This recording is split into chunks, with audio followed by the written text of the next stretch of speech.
Welcome to Secrets Bahia Real. Fuerteventura is the largest of the Canary Islands, lying just off the coast of West Africa, roughly opposite the border between Morocco South and Western Sahara. This resort hotel is at the northern end between the town of Corralejo and the Parque Natural, which we will see more of later.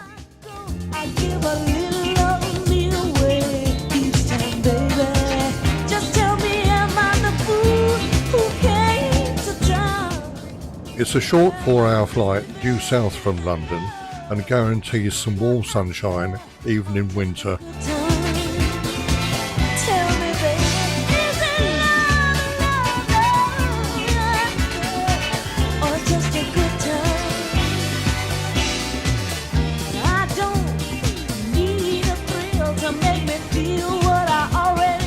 Let's see the accommodation first. I'm in the Mimosa Suite, second floor beachfront. The resort hotel is now owned by the Hyatt Group and is adults only, all-inclusive, ultra-luxury, quite a high bar. And certainly the quality of the suite bodes well for a comfortable stay with everything and more. I seem to be off to a very good start indeed. Very spacious, a chaise lounge, that's a first, and even a gold telephone. And certainly the wide balcony overlooking the beach is just the ticket. His and her sinks, and just about everything to hand in a bathroom with a huge rainforest walk-in shower. And anyone for a dip? Surely in this spa bath you could fit 4 comfortably.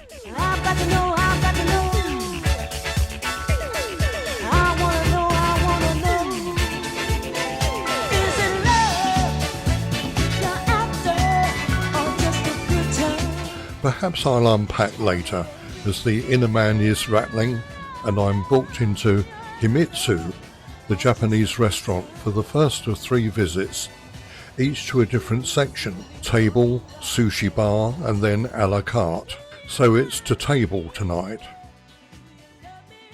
It's a 3-course, starting as always with sushi and sake, and then on to the main, which is entrecote of veal with noodles, and finally tempura ice cream, and that will be a first too.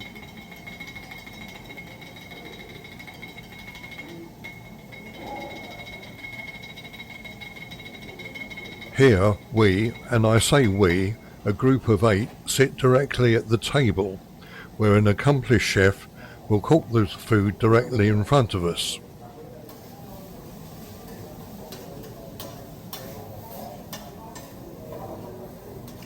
Well, I have to say that this part seemed to go on and on and on, and although we'd had the sushi starter, the stomach was beginning to rattle once again, as layer upon layer of sauces, spices were added to the noodles.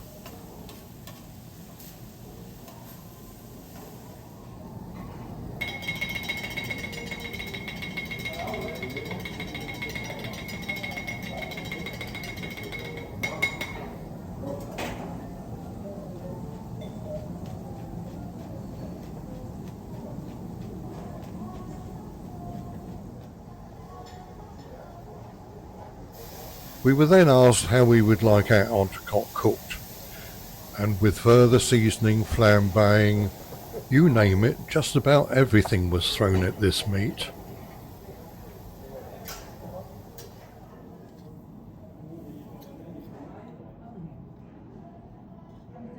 I'm not too sure that the hype is ever going to be realised, and I was reminded how at reception they were waxing lyrically about the theatre of the table and what a special experience it was all going to be. Well, wriggling around on my chair and getting every hungrier by the minute, I don't know that that hype was ever going to be realised.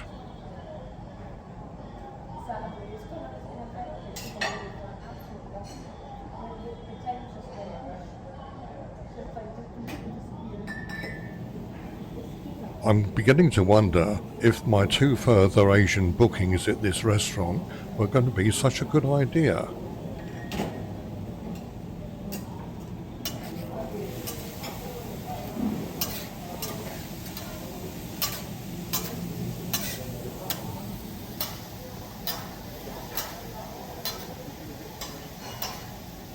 And yet after all this theatre and faffing around, for me at least, the meat was way overdone, tasteless, and the noodles, which by this time had become quite cold. And as for the tempura ice cream, well, I'll draw a veil over that one as well. Not the best of starts.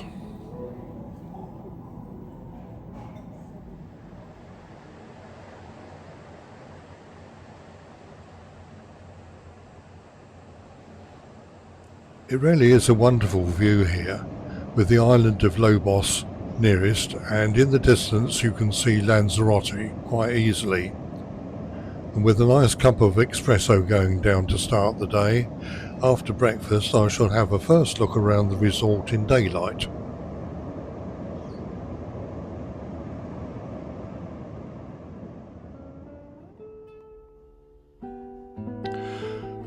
Fuerteventura has a reputation for its winds, but cleverly the resort is built around a quadrangle, with the pool set in the centre.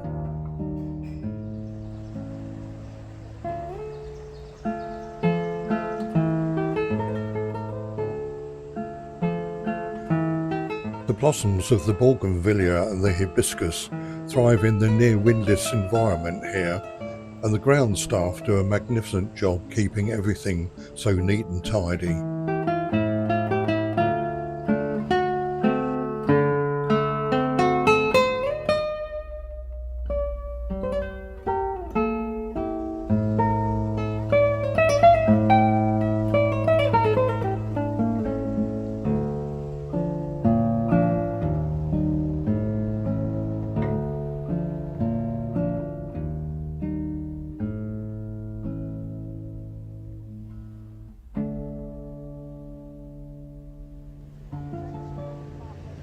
After having explored the resort, the time has come to go further afield, and this time towards Corralejo.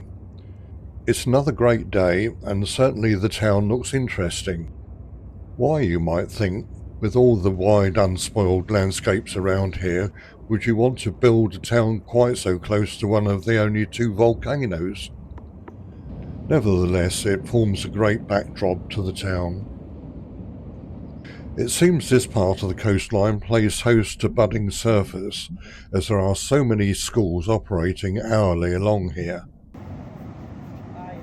Here we see the start of the chain, where the kids are getting their first basic instruction, and it's quite amusing watching them sorting it out on land first.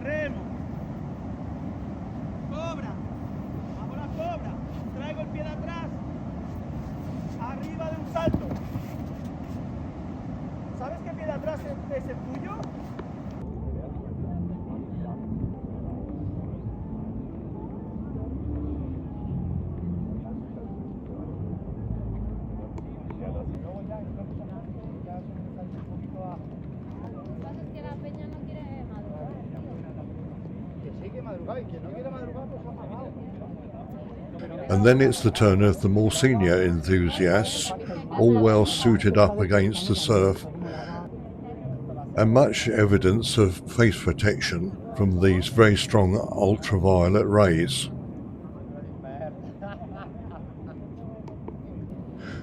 And it's quite a hike at low tide, and it's quite tidal here, even to reach the sea over treacherous sharp volcanic rocks. However, it doesn't seem to dull the enthusiasm of the students, all having a great time.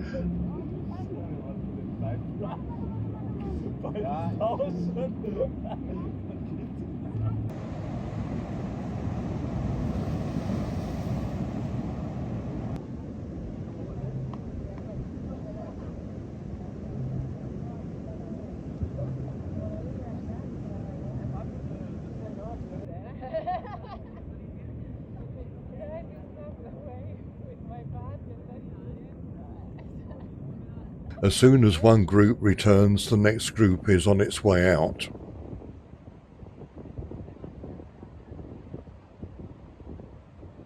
Today there's little in the way of surf for them to practice, but thanks are now due here for the use of drone footage by Epic Productions. We can now see the full scale of windsurfing here at its very, very best, and why people from all over the world come to compete here.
Oh, now that's better. After all that excitement, I think a nice lunch is called for. And into the seaside grill we go, and up she comes. A very nice fresh carpaccio, followed by a bowl of mixed seafood, and completed with a very nice mango panna cotta, all washed down with a crisp Chardonnay. Delicious.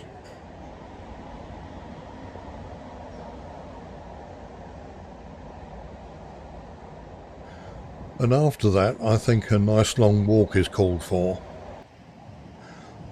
The resort sits beside a national park, and the first nice surprise walking along was coming across a group of Eurasian curlews. In fact, they were so well camouflaged you could easily pass them completely by unaware but for their mournful cries.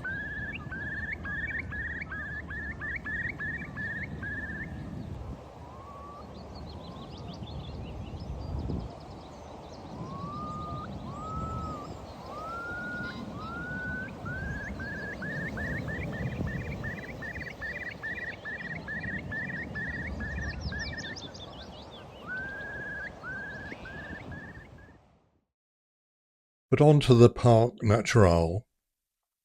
It covers an area of 24 square kilometres, and the sands are naturally eroded and not blown over from the Western Sahara a few miles to the east on the mainland.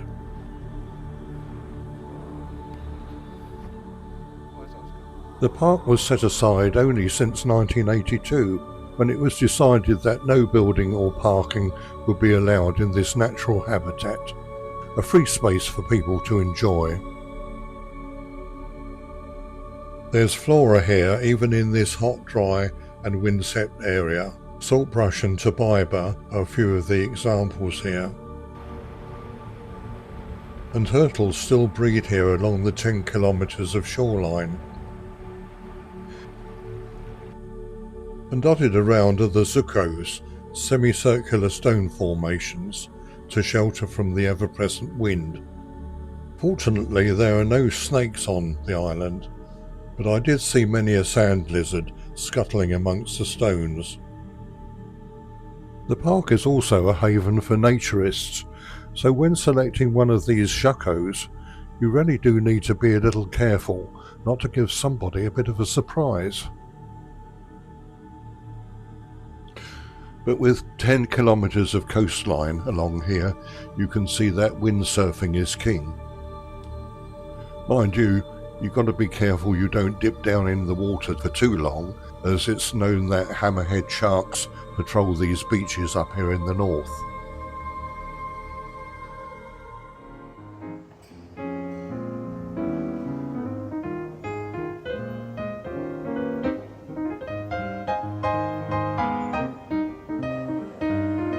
Well, it's now that time of day again, and with the sun beginning to set, so it's time to get down to the cocktail bar, or even better still, out onto the long terrace for a sundowner. Why not? A cocktail before a second trip to Himitsu, the Japanese Asian restaurant. And why not have a sangria to get in the mood?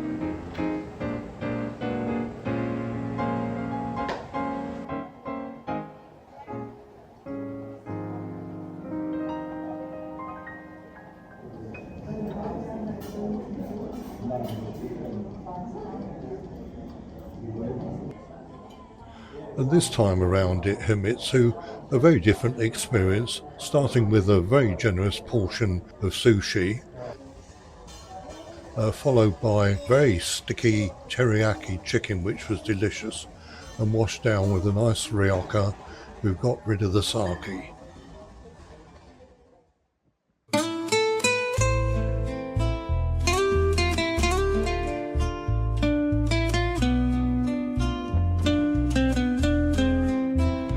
It never ceases to amaze when travelling around the world how gardeners seem to conjure up plants whatever the growing conditions. Well, here on Fuerteventura, with its volcanic rich black soil, little or no rain and a constant wind, an amazing selection of cacti and succulents seem to thrive in these conditions. Not only do they thrive, but grow to amazing proportions along the coastal path towards Corralejo town.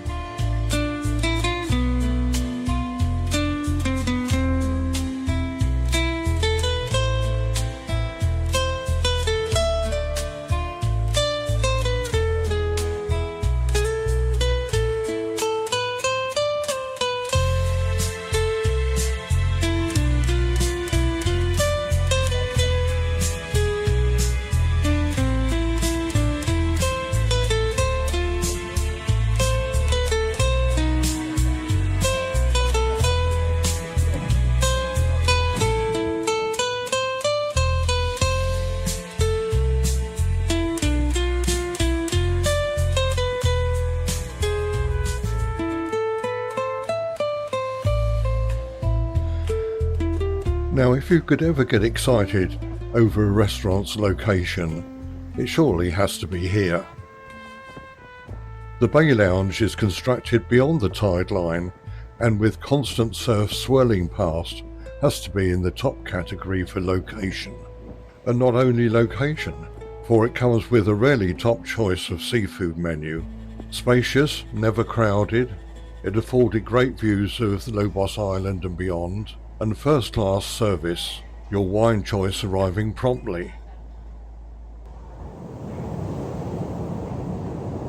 But on the location, I could sit here happily for hours just watching the surf swirling by.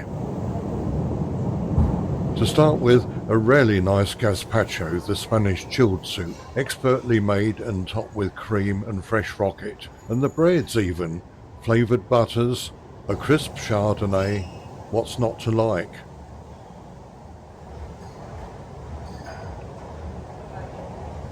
As you can see, the main of fresh salad and a mountain of fried seafood has now arrived, and it's no light lunch here either.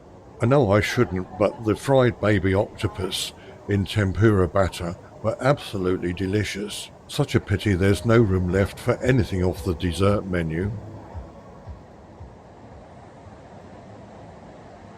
Well, it looks like it's going to be another rotten day. So better take in the sea air on the terrace for a while, perhaps a cup of espresso made in the machine, and then contemplate what to do for today. And it is a bit of a pity because it's getting near to the end of my 10-day break here, and I've never made it into the town proper of Corralejo. So I've decided on a taxi in for just a few euros, and here we are, just 10 minutes away from the hotel.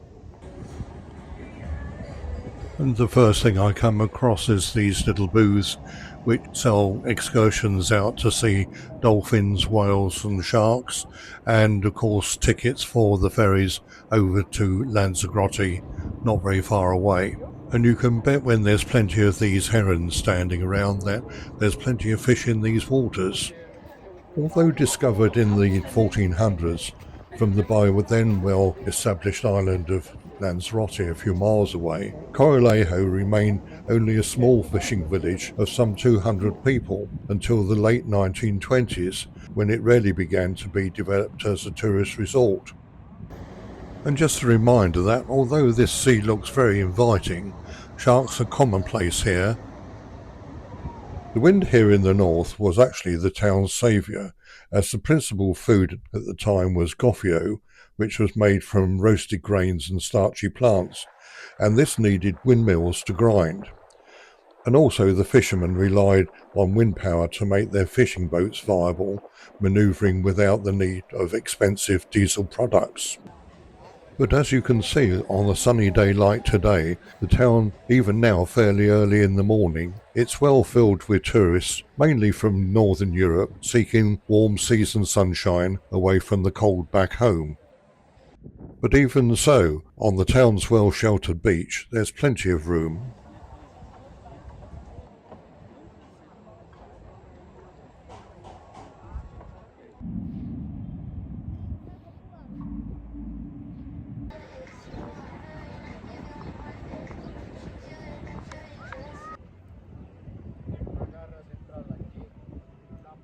And here we see yet another group of windsurfers about to enjoy their sport.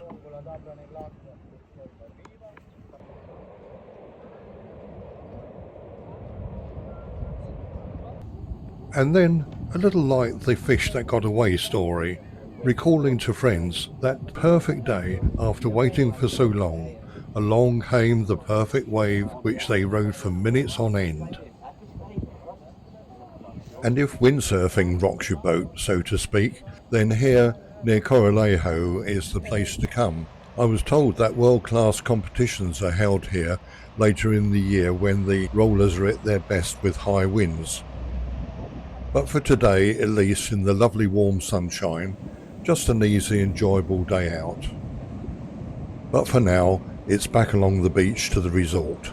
And what could be nicer than a long, cool Bacardi white rum mixed with some Coca-Cola and ice?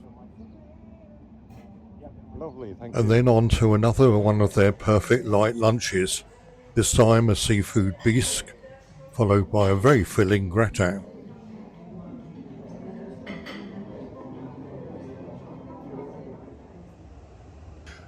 And now I'm almost at the end of my stay here.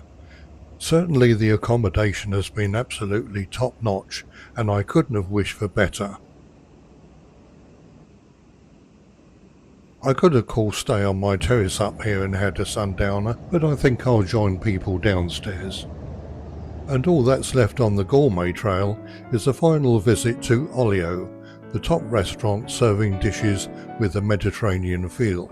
And I think a nice cool G&T on the terrace as a sundowner will start the evening off rather well.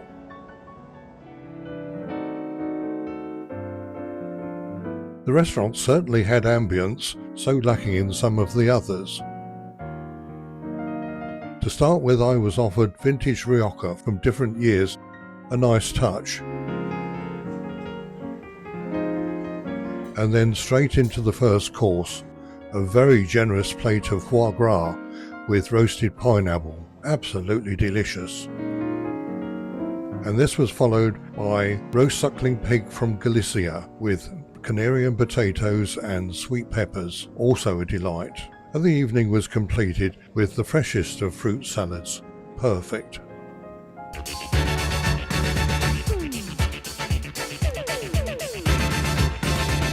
So there you have it, 10 days at an all-inclusive, adults-only 5-star resort on Fuerteventura during March.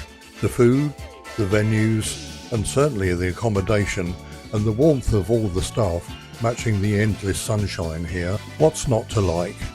And also being on the edge of the Parque Natural with its blindingly white sand and dunes set against a cobalt blue sea.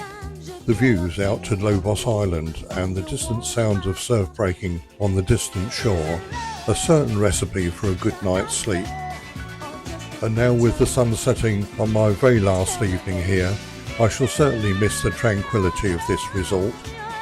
So if you're looking for some peace and quiet in a wonderful setting to recharge your batteries, then surely Bahia Real just has to be for you.